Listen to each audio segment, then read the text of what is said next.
رب کا بندہ پردہ پوشی کرنے والا ہوتا ہے، فقیر وہ ہوتا ہے جو پردہ پوشی کرے۔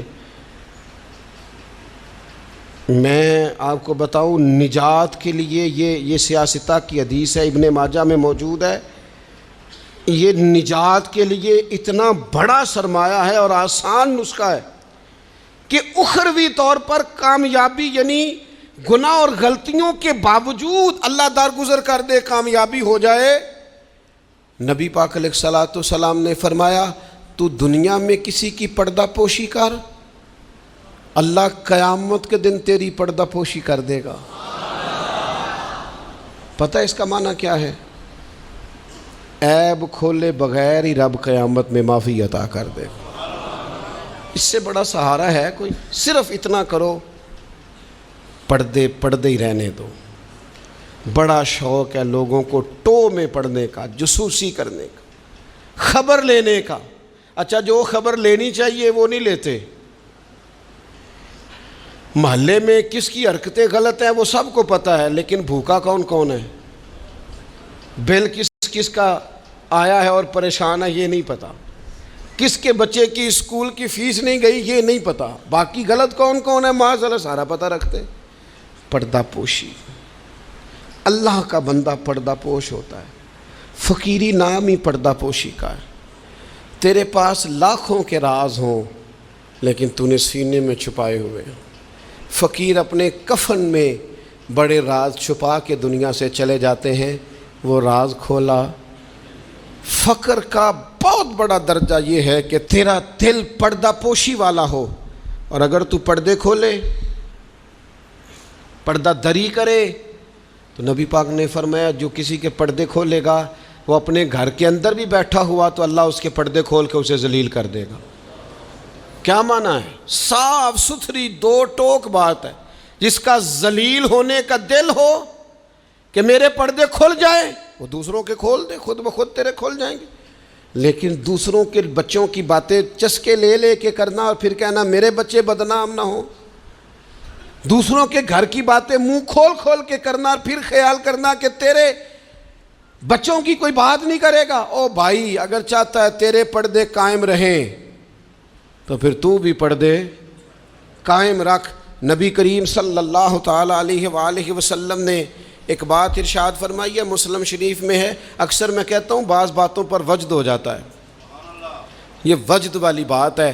حضور علیہ الصلوۃ والسلام فرماتے ہیں اللہ حیا والا ہے، پردہ پوشی والا ہے۔ اللہ حیا اور پردہ پوشی کو پسند فرماتا ہے۔ اللہ حیا والا ہے، پردے ڈالنے والا ہے۔ حیا اور پردہ پوشی کو اللہ، جو رب کا پسندیدہ بننا چاہے، ایک تو حیا کرے اور دوسرا پردے ڈالے، اس کا بھی عیب چھپائے، اس کا بھی عیب چھپائے، اس کے بھی عیب چھپائے۔ لیکن یہاں اگر تو تیرے پاس دولت اور طاقت ہے تو پھر سارے عیب چھپے ہوئے ہیں، اور اگر بندہ ماڑا ہے، غریب ہے، تو پھر کھول کے منہ باتیں ہو رہی ہیں۔ میری غربت نے کیا مجھ کو زمانے میں بدنام، تیری دولت نے تیرے عیب چھپا رکھے۔ اپنی طبیعت کو اللہ کا بندہ کنز المال میں موجود ہے، حضرت عمر رضی اللہ تعالیٰ عنہ بیٹھے تھے۔ یہ ذرا دیکھیے یہ حضور کی تربیت یافتہ جماعت کیسی تھی۔ سیدنا فاروق اعظم بیٹھے ہیں، حضرت جریر ابن عبداللہ رضی اللہ تعالیٰ عنہ بیٹھے ہیں۔ ایک آدمی کی اچانک ہوا خارج ہو گئی اور اس کی آواز آئی اور بدبو پھیل گئی۔ اب یہ چیزیں بعض اوقات انسانی طبیعت کے کنٹرول میں نہیں ہوتی۔ ہمارے ہاں لوگ مذاق اڑاتے ہیں، پھبتیاں کستے ہیں، تانا زنی کرتے ہیں۔ ہوا خارج ہوئی، آواز بھی آئی اور بدبو بھی پھیلی۔ تو حضرت جریر ابن عبداللہ فٹافٹ اٹھ کے کھڑے ہوئے، حضرت عمر سے عرض کرنے لگے حضور ہم سارے جا کے وضو نہ کر رہے ہیں، ایک آدمی کی ہوا خارج ہوئی ہے، وضو ایک کا ٹوٹا ہے۔ حضرت جریر فٹافٹ اٹھ گئے کہ کہیں کسی ایک کی طرف لوگوں کا اشارہ نہ ہو جائے، وہ بندہ شرمندہ ہوگا، پردہ کھلے گا۔ یہ تربیت ہے رسول اللہ کے صحابہ کی۔ اٹھ کے کھڑے ہو کے عرض کی حضور امیر المومنین، چونکہ آپ اس وقت ہمارے اجازت دیں، سارے وضو نہ کر آئے۔ تو وہ بھی تو حضرت عمر تھے نا، فرمانے لگے تو اسلام قبول کرنے سے پہلے بھی سردار تھا قبیلے کا جریر، تو آج بھی سردار ہی ہے۔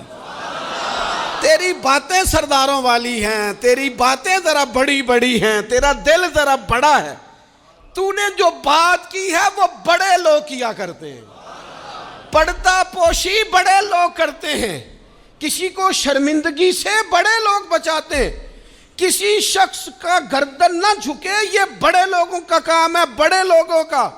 وہ گردنیں جھکا کے راضی نہیں ہوتے، وہ کسی کو عزت دے کے راضی ہوتے ہیں۔ تو بڑا آدمی ہے لہذا تو نے بڑی بات ہی کر دی ہے۔